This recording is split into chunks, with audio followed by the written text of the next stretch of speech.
Nous avons traversé l'obstacle des permissions. Tout est donc rassemblé, tout est donc mis en place pour que notre système puisse être installé. Donc on va juste cliquer sur le bouton lancer l'installation et les informations, certaines informations liées à notre site web ont besoin d'être renseignées ici. Alors, quel est le titre du site web? C'est-à-dire le nom de votre site web, c'est quoi? Votre site web, il s'appelle comment? Parfois, il y a une adéquation entre le nom de domaine et le nom du site web, mais parfois il n'y en a pas tout à fait, ou alors ce n'est pas aussi clair que ça, parce que parfois le nom du site web, en fait, le nom de domaine, c'est parfois une abréviation, ou parfois c'est un concept qui n'a rien à voir avec ce que le site web, en fait, qui n'a rien à voir. C'est philosophiquement relié, mais bon, bref, il faut donner le nom de votre site web. Donc, c'est pas nécessairement le nom de domaine, mais c'est l'identité de votre site web. Alors, dans notre cas, nous, c'est facile parce que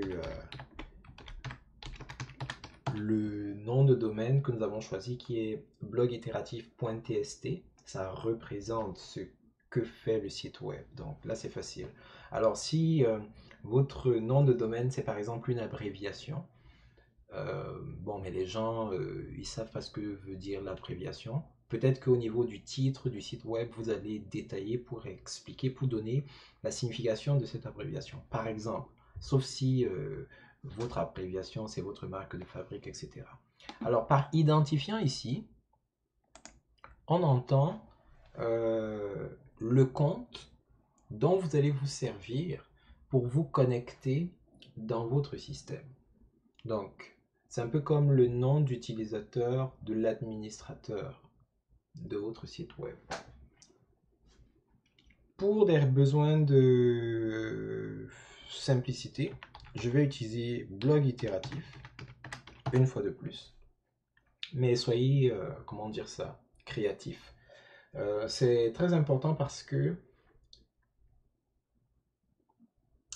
votre système sera exposé sur Internet. Dans notre cas, dans le cas de ce tutoriel, nous sommes en train de faire des installations en local, donc en dehors de nous, ou alors de ceux qui ont accès à notre réseau local.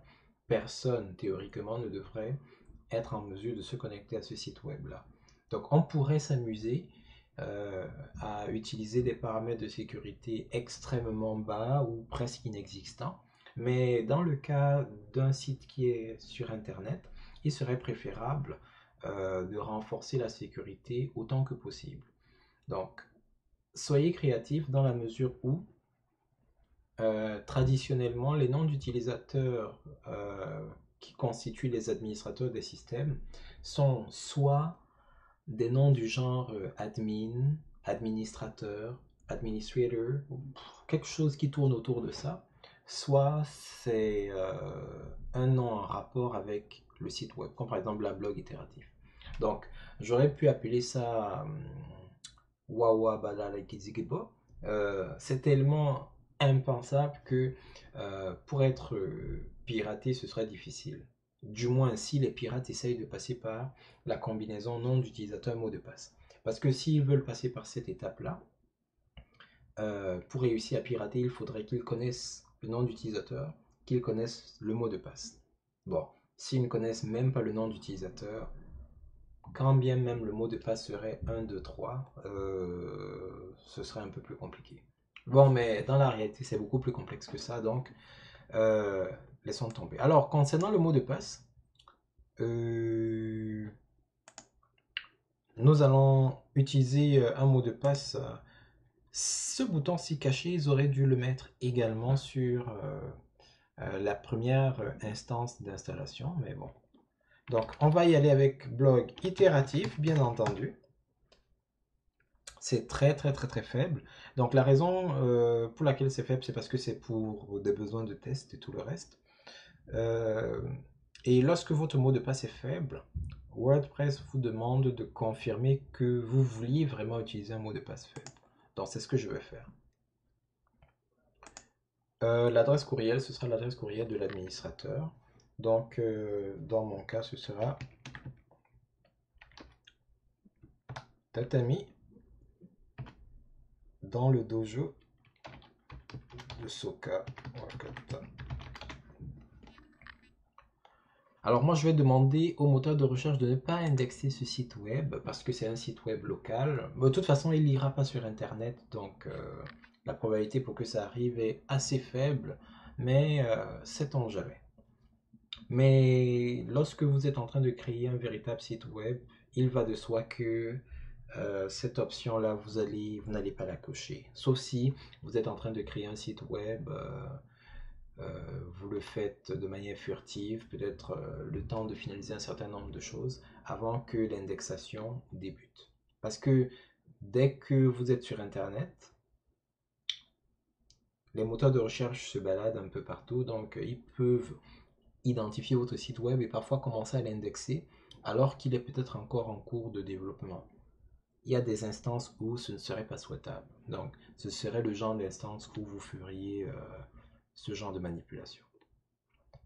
Donc, on vérifie le titre du site web, l'identifiant dont vous allez vous servir pour vous connecter en tant qu'administrateur dans le site web, le mot de passe.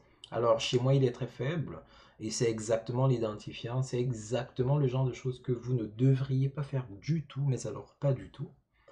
Vous devriez avoir un mot de passe fort, un identifiant beaucoup plus original. Bon, l'adresse courriel, c'est l'adresse courriel. Nous allons donc installer WordPress. On ne peut pas enregistrer. Et vous voyez à quel point nous avons été fabuleux dans notre processus d'installation. WordPress confirme avec un point d'exclamation et il s'exclame en disant quel succès. C'est vous dire toute la puissance de notre démarche. Donc WordPress est installé. Nous avons notre identifiant, nous avons le mot de passe que nous avons. Nous allons donc pouvoir nous connecter à l'interface d'administration pour procéder aux réglages initiaux.